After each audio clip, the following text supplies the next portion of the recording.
So can you tell us a little bit about Nonsociety and what makes it different than other blogs? Well, Nonsociety is based on the premise, we call it personality-driven, entrepreneurial new media journalism. Okay, so what does that mean? We think that the future of journalism is very first person. It's extremely direct, it's very anecdotal, it involves a heavy use of the pronoun I, and that's not because it's narcissistic necessarily, it's because it's almost like your friends are talking to you. If your friend was, let's just say, at the Olympics and she was writing you emails back home, that's the kind of journalism we do. So we do it as if basically we're writing emails to our friends and family.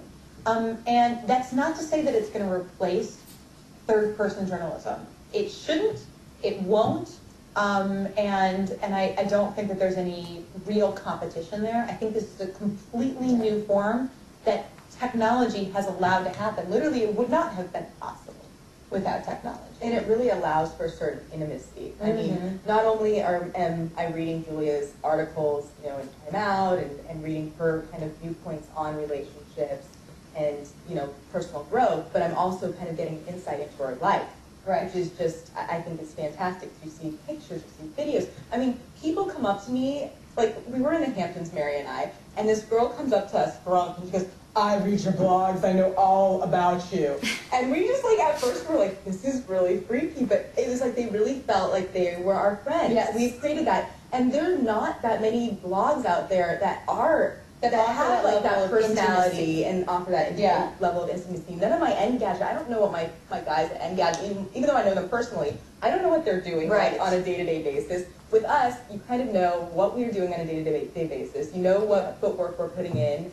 And we have the technological tools to do that. Not only Tumblr, which allows us to live blog from our phones, but also Twitter, and also the new tools that we're coming up with our own developers who are amazing. We really believe strongly that life casting, and we call it life casting and not blogging because there really is a distinction. Life casting is this continual updates of the things that you're doing in your life. So, for example, Mary and I life casted Fashion Week, and it wasn't that we were covering it in the traditional sense. The traditional sense is you go to the show, then for a journalist, then you have a deadline of maybe 10 a.m. the next day. Mary was literally, and I was live Twittering, and Mary was live blogging, and we were both live streaming. And so people are sitting there in their offices or in their homes, and they're literally able to watch this as it's unfolding. And it's intermittent reinforcement in a way. I mean, I was at my tech conference following the girls, and I was thinking, oh my gosh, she's at DDF right now. Oh my gosh, that's literally you're part of the action. Well, my goodness, and this is really in its. I smell right now. I'm at a tech conference. It's really in its nascent stages, but I think that I think that we are at the forefront of what I think is going to be an incredible shift in journalism, and our goal for Nonsociety is that it shouldn't just be the three of us, although we're the beginnings of it. Eventually, we want to encompass a lot of other people whose lives we're fascinated by. And my idea for this is that, when I got into journalism, the reason I got into it is because I was really interested in the lives of people who I would never normally understand or know about. People like ballerinas and firefighters and strippers and, all these interesting people who are doing fascinating things. And I may be able to ask them questions, but ultimately, you're not going to get the real story. That's exactly right. That needs to come from them.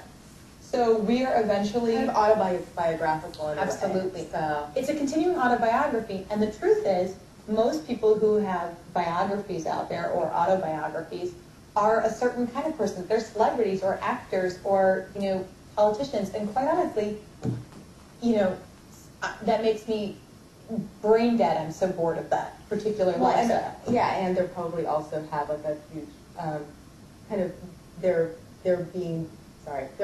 PR and everything is around that. They're extremely reticent to tell us what's really going on. I want to know what a ballerina eats on a daily basis. Yeah, does she throw up? No, I mean, there's what's going on. Detail. What is it really like to be a makeup artist at Fashion Week? Are the models total bitches? Tell us the truth. Do you hate working with so-and-so designer? Do you love this? Do you have to get up at 4 a.m.? That's what we want to know. So that's what non-society is really about. It's about offering an unfiltered view into real people's lives, because the truth is we think that real people are quite fascinating. So that is our goal. Technology is an integral part to non-society. We could not do what we're doing without technology, and Definitely. it's a little frightening when it breaks down. And we can communicate to the whole world now. I mean, we now have a platform where Yeah, people, we're big in Germany. oh no, Japan, I got an email yesterday from Australia. South Africa. Did you? Yeah. It's just it's really Brazil, interesting. I mean, I was in Spain and some people emailed me basically. I mean, it's just we're truly international. It's really, Russia? No, but it's really interesting the fact that we can communicate with every person Yeah. around the world now. It's I mean, it's not amazing. just like syndicated television. It's literally like an ongoing 24-hour conversation.